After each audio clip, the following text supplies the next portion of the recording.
You're walking your dog through the city. It just rained. Your dog finds a puddle. Murky, muddy, full of dirt, decaying leaves, and who knows what else. Before you can pull the leash, its head is already in the water, drinking. Happily.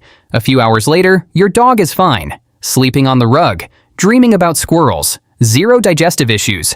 Now imagine you got down on your hands and knees and drank from that same puddle. Within 48 hours, you'd likely be in the emergency room. Severe dehydration. Bacterial infections, E. coli, Giardia, cholera. Without modern medicine, that single drink could kill you. Here's the contradiction. We call ourselves the apex predator of planet Earth. We've conquered every climate, built towering cities, split the atom, and yet a cup of raw stream water can completely shut down our internal systems. How did the ultimate surviving species end up with the most fragile digestive system in the animal kingdom? Today, we're looking at the hidden biological trade-off that made natural water deadly to humans. The invisible battlefield inside your stomach, and the exact moment in history when our ancestors signed away their natural immunity. Most people, faced with this puzzle, land on the same wrong answer. We assume modern humans just got soft. We picture our hunter-gatherer ancestors with cast-iron stomachs, drinking straight from swampy rivers, fighting off pathogens with raw, unbridled immune systems, like wolves, like bears.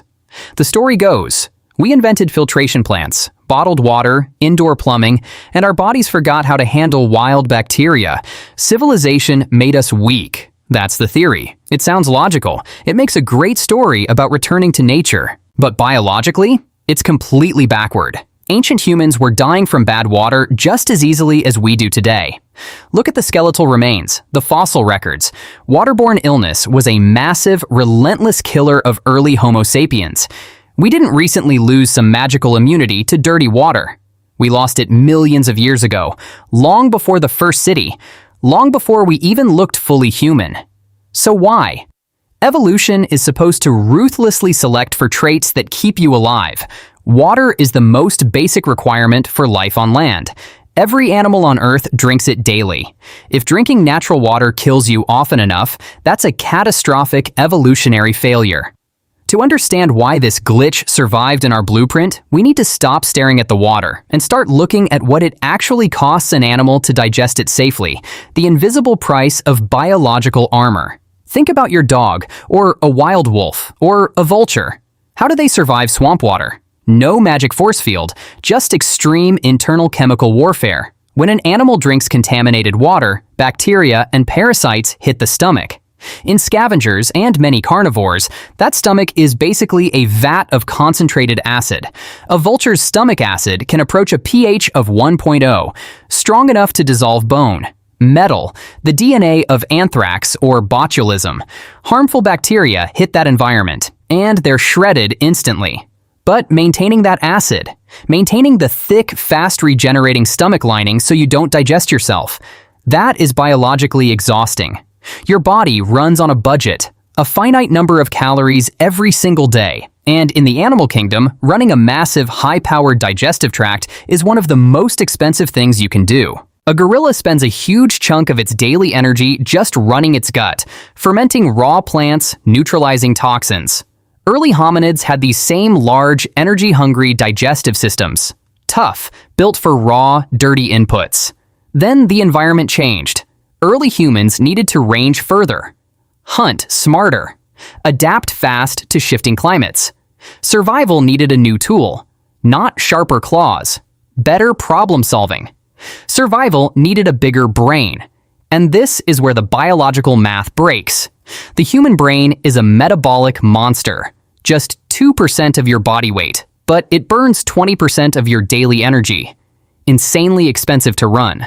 Evolution wanted a bigger brain, but there was no spare energy sitting in the budget. You can't conjure 20% more energy out of thin air. If the brain was going to grow, something else had to shrink. Something expensive had to be sacrificed. In 1995, paleoanthropologists Leslie Aiello and Peter Wheeler proposed an idea now called the expensive tissue hypothesis. This is the turning point. They mapped the organs across primates and found this. To pay for our growing brains, early humans shrank our digestive tracts. We traded a heavy, acidic, battle-ready gut for something smaller, lighter, weaker. We defunded our internal water filtration system to fund our prefrontal cortex. But here's the problem. Shrink your gut, lower your stomach acid, and you lose your defense against the pathogens in raw meat and dirty water. A species that shrinks its gut with no backup plan just dies of dysentery. So how did we survive the trade? One breakthrough crossed the threshold: fire. When our ancestors learned to control fire, they didn't just get warm. They rewired human biology. Fire let us cook meat, boil water. Look at what cooking actually does. It breaks down proteins, softens fibers, and most importantly, it kills bacteria outside the body. Boil a pot of river water, and you're using the heat of burning wood to destroy pathogens. Instead of burning your own biological energy to produce acid, we outsourced our digestion. We outsourced our immune system to the campfire. Once we started boiling water and cooking food, the pressure to keep a bulletproof stomach disappeared. Humans with smaller, weaker guts stopped dying of infection. The fire was already killing the bacteria, and now those humans had something new: surplus energy. That surplus went straight to the brain. This trade-off echoes through every part of modern health and nutrition. Because we rely on outside tools to process our inputs, we're now completely dependent on our environment being clean before it touches our bodies. Our gut microbiome is calibrated for processed, clean inputs. Introduce raw, wild water into a system built for sterile water, and the system panics. It's like pouring crude, unrefined oil into a high-performance sports car engine. That engine is far more capable than a tractor's. But precisely because it's high performance, its tolerances are razor thin. It needs refined fuel. Your body is that engine. You are not weak. You are hyper-specialized. This is why clean drinking water isn't a modern luxury. It's a biological necessity for our species. We can't just tough it out and adapt to contaminated water through willpower. Our bodies literally lack the infrastructure. We traded that infrastructure away 2 million years ago, in exchange for the brainpower to build aqueducts, water treatment plants, reverse osmosis filters. So let's go back to that puddle in the forest. Your dog is drinking, running a digestive system evolution built for raw survival, spending a huge share of its daily energy just to neutralize the mud. You're standing there holding the leash, completely vulnerable to that exact same water. But don't feel biologically inferior.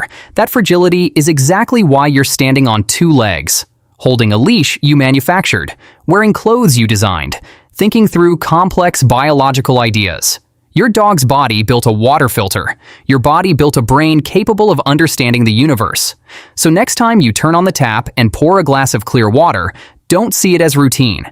See it for what it is: the essential technology that lets your heavy, expensive, fragile human brain exist at all.